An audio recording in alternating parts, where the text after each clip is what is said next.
Bismillahir-Rahmanir-Rahim. Jabir bin Abdullah Al-Ansari, while talking about the period of pause in revelation, reported the speech of the Prophet ﷺ.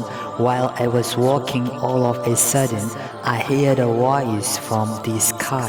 I looked up and saw the same angel who had visited me at the cave of Hira, sitting on a chair between the sky and the earth. I got scared of him and came back home and said, "Wrap me in blankets." And then Allah Ta'ala revealed the following holy verses of the Quran. "O you Muhammad, enveloped in garments, arise and run up to and keep away from Arju, the idols."